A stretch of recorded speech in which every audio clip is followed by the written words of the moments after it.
Hello दोस्तों, स्वागत है आप सभी का एक और नई वीडियो में। और आज की इस वीडियो में हम बात करने जा रहे हैं यहाँ पर क्लास 9 सिलेबस के बारे में, जो कि सेशन आपका रहेगा 2023 क्लास 9th। और सब्जेक्ट आपका रहेगा सोशल साइंस, जैसा कि आप यहाँ पर क्लियरली देख सकते हो। तो इस सीरीज में हम सबसे पहले आपको देने वाले हैं क्लास 9th 10th 11th और 12th के सिलेबस, जो कि 30% लेस किया गया है, यानी कि 30% कम करने के बाद जो सिलेबस रह गया है उसकी जानकारी देंगे जो रह गया है, और जो कम किया गया है 30% उसकी भी जानकारी दी जाएगी। और उसके बाद आपको प्रैक्टिस सेट दिए जाएंगे, प्रैक्टिस सेट दिखाए जाएंगे इसी चैनल पर। और उसके बाद आपको मॉडल पेपर भी जो है देखने को मिल जाएंगे इसी चैनल पर। तो हो सके तो चैनल को सब्सक्राइब कर लेना अगर आप इन सारी चीज़ों में इंटरेस्टेड हो तो, और साथ में आने वाले बेल बटन को भी दबा देना। तो अब यहाँ पे बात कर लेते हैं सोशल साइंस के क्लास 9th के सिलेबस की। तो यहाँ पे देखिए क्लास 9th सब्जेक्ट सामाजिक विज्ञान। यहाँ पे देखिए किसमें से क्या क्या आने वाला है, ये आप क्लियरली देख लीजिए। भारत और समकालीन विश्व इतिहास 20 नंबर का आएगा इसमें से। समकालीन भारत भूगोल 20 नंबर।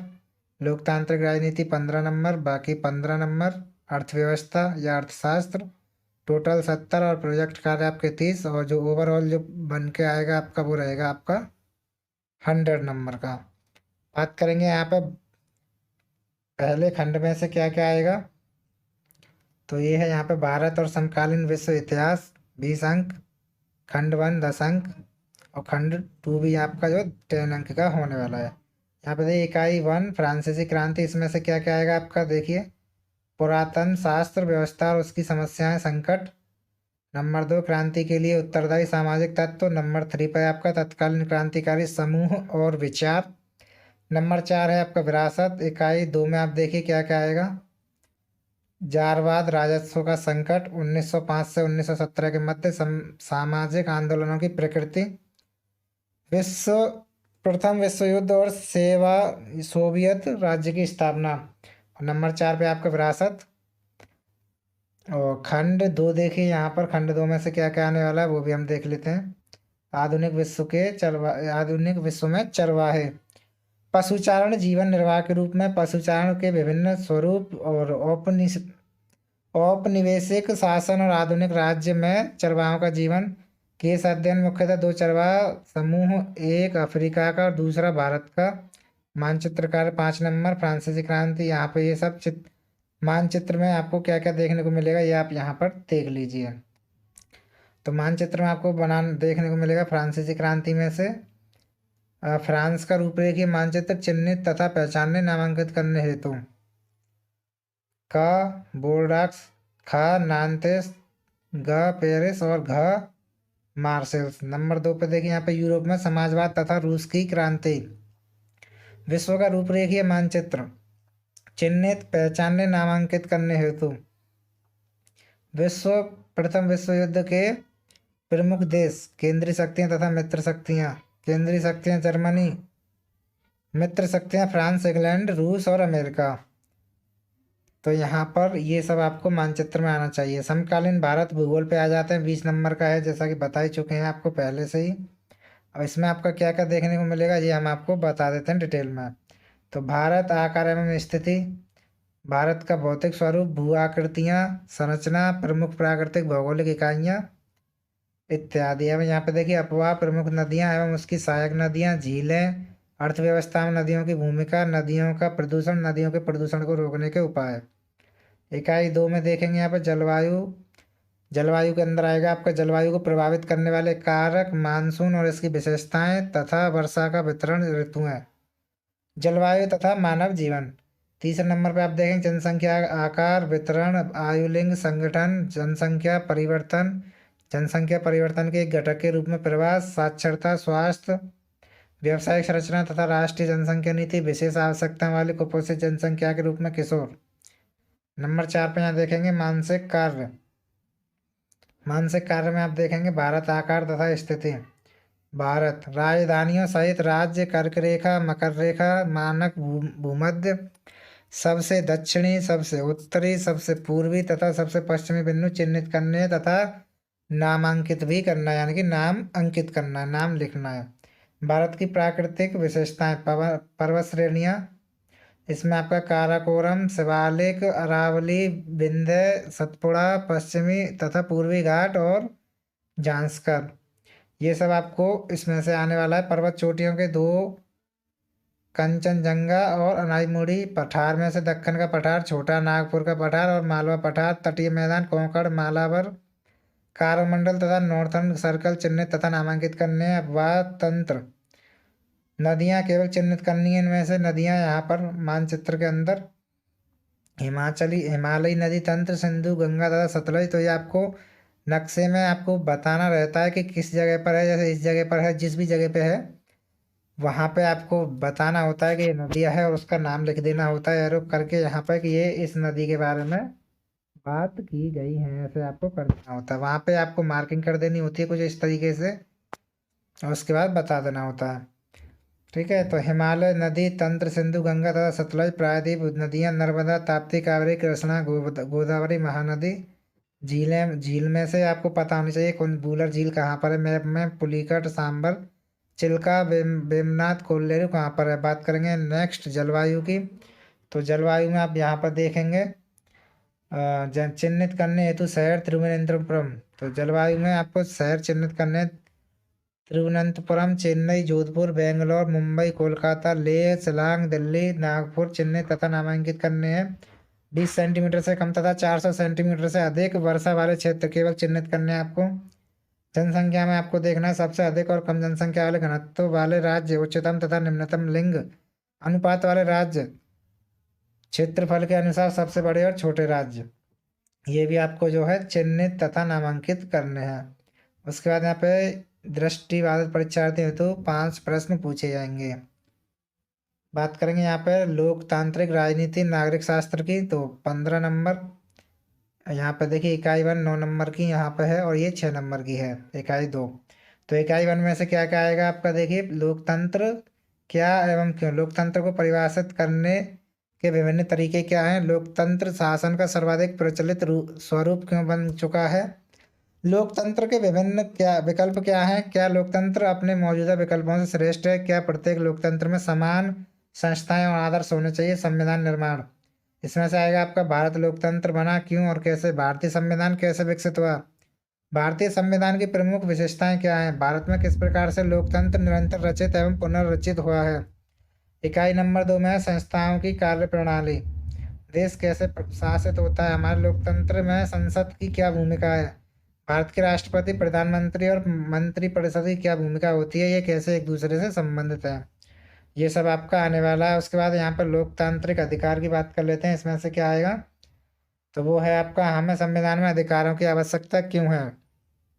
भारतीय संविधान में नागरिकों द्वारा उपयोग किए जाने वाले मौलिक अधिकार क्या हैं। न्यायपालिका किस प्रकार से नागरिकों के मौलिक अधिकारों की रक्षा करती है। न्यायपालिका की स्वतंत्रता सुनिश्चित करने के क्या उपाय हैं। अर्थव्यवस्था अर्थशास्त्र 15 नंबर, इकाई 1 में 7 नंबर और बाकी इकाई 2 में आपके 8 नंबर, टोटल आपके 15 नंबर। तो यहाँ पे देखिए संसाधन के रूप में जनसंख्या। लोग, जनसंख्या किस प्रकार संसाधन संपत्ति हो जाती है। पुरुषों एवं स्त्रियों द्वारा किए जाने वाले आर्थिक क्रियाकलाप, महिलाओं द्वारा किए जाने वाले कार्य जिनका भुगतान नहीं होता। मानव संसाधन की गुणवत्ता, स्वास्थ्य एवं शिक्षा की भूमिका, मानव संसाधन के अनुपयोग के रूप में बेरोजगारी, इसके सामाजिक एवं राजनीतिक नीति निहितार्थ किए जाने वाले सामान्य रूप। तो ये सब आप पढ़ लें, तैयार कर लें। आगे चल के इसी चैनल पे आपको मॉडल प्रैक्टिस सेट मिलेंगे, उसमें आप सॉल्व कीजिएगा। उसके बाद आपको मॉडल पेपर भी मिलेंगे ताकि आपका पेपर अच्छा हो सके। बात करेंगे यहाँ पे इकाई नंबर 2 जो कि 8 नंबर की है। निर्धनता एक चुनौती। गरीब कौन है। एक शहरी, एक ग्रामीण, केस अध्ययन द्वारा। तो गरीब कौन है, इसकी आपको केस स्टडी करनी है। संकेतक पूर्ण निर्धनता, लोग निर्धन क्यों हैं। संसाधन का असमान वितरण, देशों के मध्य तुलना, गरीबी उन्मूलन के लिए सरकार द्वारा उठाए गए कदम। भारत में खाद्य सुरक्षा, खाद्यान्नों के स्रोत, देश में विविधता, पिछले समय में अकाल, आत्मनिर्भरता की आवश्यकता, खाद्य सुरक्षा में सरकार की भूमिका, खाद्यान्नों की अधिप्राप्ति, छोटे भंडार, ठसाठस भरे भंडार और भूखे लोग, सार्वजनिक वितरण प्रणाली, खाद्य सुरक्षा में सहकारी समितियों की भूमिका, खाद्यान्नों, दूध तथा सब्जियों की राशन की दुकानें, सहकारी दुकानें। 2-3 उदाहरण आपको देने हैं। तो ये आप पढ़ लेना है। ये हो गई आपके पेपर की बात। यहाँ पे आप चाहते हैं यहाँ पर प्रोजेक्ट कार्य गतिविधि, जैसा कि आप क्लियरली यहाँ पर देख सकते हो। तो ये है आपका प्रोजेक्ट कार्य गतिविधि। इसमें से आपका क्या क्या आने वाला है वो मैं आपको बता देता हूँ यहाँ पे। शिक्षार्थी भारत के गीत, नृत्य, पर्व और निश्चित मौसम में प्रमुख प्रकार के भोजन की पहचान, साथ ही क्या एक क्षेत्र में दूसरे क्षेत्र से कोई समानता है इसकी पहचान करें। शिक्षार्थी द्वारा अपने विद्यालय क्षेत्र के आसपास की वनस्पति एवं पशु जगत से पदार्थों सूचनाओं को एकत्र करना। इसमें एक प्रजातियों की सूची बनाना जिसका अस्तित्व खतरे में है एवं उसको सुरक्षित करने से संबंधित प्रयासों की सूचना सूचीबद्ध करना। पोस्टर में आपका नदी प्रदूषण, वनों का क्षरण एवं पारिस्थितिकी असंतुलन नोट कोई समान गतिविधि भी चुनी जा सकती है। प्रोजेक्ट कार्य में आप देखेंगे यहाँ पर क्या क्या आने वाला है। तो प्रोजेक्ट कार्य आप यहाँ पर ले लिए। शिक्षक अपने विवेकानुसार पाठ्यक्रम से संबंधित छात्र छात्राओं को वितरित कर सकते हैं।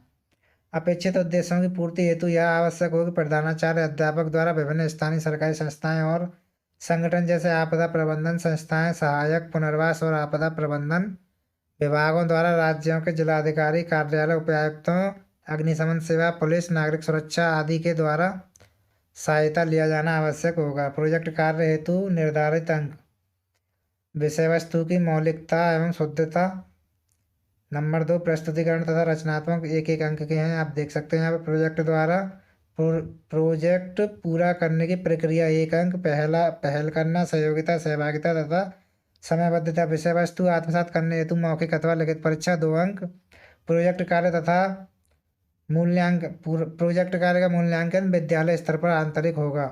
और यहाँ पर जैसा कि मैंने बताया आपका सेशन 2022-23 के लिए है ये। तो यहाँ पे आप क्लियरली देख सकते हो ये शैक्षिक सत्र 2022-23 हेतु आंतरिक मूल्यांकन निम्नलिखित कराए जाने की संस्तुति की जाती है। तो इसका मतलब जो भी मैं आपको दिखा रहा हूँ वो आपका 100% सही है, 2023 के लिए ही है। इसमें ऐसा नहीं है कि मैं पुराने दिखा रहा हूँ आपको। जो भी दिखा रहा हूँ 2023 में आने वाला है। और जो भी सिलेबस कम किया गया वो नहीं आने वाला। तो जो भी वीडियो है आपको ओरिजिनल वीडियो मिलेंगी इस चैनल पर। कोई भी फालतू बकवास नहीं की जाती है। वीडियो लेट आएंगी लेकिन जब भी आएंगी सही वीडियो आएंगी, इतना हम भरोसा आपको दिलाते हैं। या और आप इतना भरोसा हम पर कर सकते हो कि जब भी आपको वीडियो मिलेगी वो एकदम सही ही मिलेगी, या फिर वीडियो आपको नहीं मिलेगी। गलत वीडियो हम नहीं बनाते हैं। आगे बढ़ते हैं इसी क्रम में। प्रथम आंतरिक मूल्यांकन परीक्षा एवं प्रोजेक्ट कार्य अगस्त माह में 5+5 = 10 अंक। द्वितीय आंतरिक मूल्यांकन परीक्षाएं प्रोजेक्ट कार्य दिसंबर माह 5+5 = 10 अंक। 4 मासिक परीक्षाएं टोटल 10 अंक। और ओवरऑल यहाँ पे आप देखोगे तो ये हो चुके हैं आपके 30 अंक। ठीक है, बात करेंगे यहाँ पर ये परीक्षाएं कब कब होंगी। तो ये वैसे तो आप पढ़ने जा रहे होंगे तो आपको पता ही है, और कुछ परीक्षाएं तो हो भी चुकी हैं। पहली परीक्षा जुलाई, अगस्त और नवंबर और दिसंबर ऐसे होंगी। एक वर्णनात्मक होगी और आपकी एक MCQ होगी, या बहुविकल्पीय प्रश्न आप कह सकते हो, जिसको कि इंग्लिश में MCQ कहते हैं। चारों मासिक परीक्षाओं के प्राप्तांकों के योग को 10 अंकों में परिवर्तित किया जाए। टोटल योग आप यहाँ पर देख सकते हो, योग है आपका 30 अंक। अब यहाँ पे बात करेंगे नेक्स्ट स्टेप की, तो वो है 30% कम किया गया पाठ्यक्रम। तो क्या क्या कम किया गया है ये मैं आपको बता देता हूँ इसी वीडियो में। तो यहाँ पे आप देखोगे इतिहास का अंश, इकाई 3 नाजीवाद और हिटलर का उदय, ये आपको कम किया गया है पाठ्यक्रम में से। इसमें से क्या क्या कम किया गया है देखिए। सामाजिक लोकतंत्र का विकास, जर्मनी में संकट, हिटलर के उदय का मूल कारण, नाजीवाद की विचारधारा, नाजीवाद का प्रभाव। इकाई 4 वन्य समाज और उपनिषेधवाद। यहाँ पे देखिए जीविकोपार्जन और जंगल के बीच संबंध। उपनिवेशवाद के अंतर्गत वन्य समाज नीतियों में हुए परिवर्तन। केस अध्ययन मुख्यतः 2 वन्य आंदोलनों में, प्रथम औपनिवेशक भारत में बस्तर और दूसरा इंडोनेशिया का। भूगोल का अंश जो कि कम किया गया है, यहाँ पे देखेंगे अजीब अजीब शब्द रहते हैं इतिहास में, पढ़ने में थोड़ी कठिनाई, कोई बात नहीं। भूगोल का अंश देखेंगे यहाँ पर। प्राकृतिक वनस्पति तथा वन्य प्राणी, वनस्पति के प्रकार, धरातल एवं जलवायु के अनुसार वनस्पति के प्रकार में विविधता, उनके संरक्षण की आवश्यकता एवं विभिन्न उपाय, प्रमुख प्रजातियां, उसका वितरण, उनके संरक्षण की आवश्यकता एवं उसके विभिन्न उपाय, ये भूगोल में से कम किया गया है। अर्थशास्त्र में से क्या क्या कम किया गया है। पालमपुर की कहानी कम की गई है। पालमपुर में आर्थिक लेन देन तथा शेष विशेष के साथ पालमपुर की पारस्परिक क्रिया, जिनके द्वारा उत्पादन की अवधारणा, भूमि, पूंजी तथा श्रम आदि को समझाया जा सके, ये कम किया गया है। नागरिक शास्त्र का अंश, चुनावी राजनीति में क्या क्या कम किया गया है वो भी हम यहाँ पर देख लेते हैं। तो चुनावी राजनीति में कम किया गया है यहाँ पर चुनावी राजनीति, हम प्रतिनिधियों का चुनाव कैसे एवं क्यों करते हैं, हमारे यहाँ राजनीतिक दलों में प्रतिद्वंद्विता क्यों है, चुनावी राजनीति के नागरिकों की सहभागिता किस प्रकार बदल गई है, स्वतंत्र एवं निष्पक्ष चुनाव सुनिश्चित कराने के तरीके क्या हैं। तो ये सब जो है आपका सिलेबस में से कम किया गया है। उसके अलावा अगर आप यहाँ तक वीडियो में आए हो तो वीडियो को लाइक कर देना पहले नंबर तो, उसके बाद चैनल को सब्सक्राइब कर लेना, और साथ में जैसे आप बेल बटन दबाओगे वहाँ पे ऑल का ऑप्शन आएगा तो उस पर ऑल को सिलेक्ट कर लेना। और उसके अलावा इस वीडियो से संबंधित आपकी कोई भी सलाह है, यानी कि सुझाव है या फिर कोई शिकायत है, वो आप मुझे कमेंट सेक्शन में बता सकते हो बस। और अगली वीडियो का इंतजार करें जो कि बहुत ही जल्दी आने वाली है।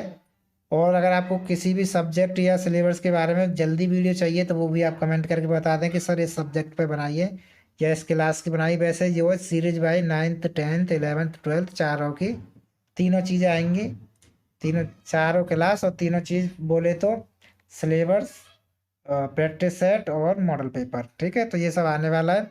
फिलहाल के लिए इस वीडियो में इतना ही। वीडियो देखने के लिए आप सभी का बहुत बहुत धन्यवाद। मिलते हैं आप सभी से एक और नई वीडियो में, तब तक के लिए goodbye and take care.